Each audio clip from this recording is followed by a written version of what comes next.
36 divided by 6 bracket 3 plus 3 is equal what?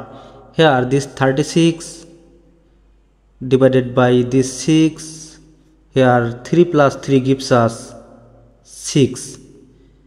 Here 36 divided by this 6 times 6 gives us 36.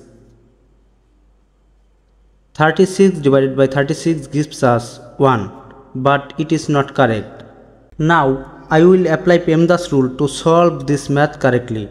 Here PEMDAS, PEMDAS.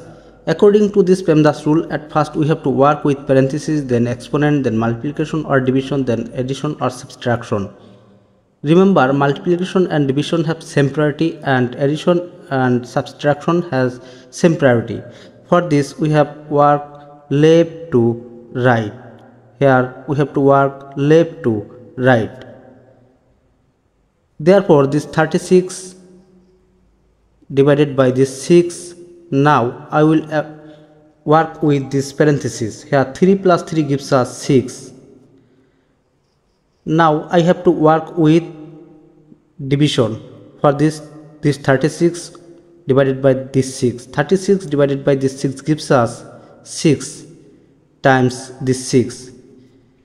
Here 6 times 6 gives us 36, and this is correct answer. Thanks for watching the video. Please like, comment, share and subscribe.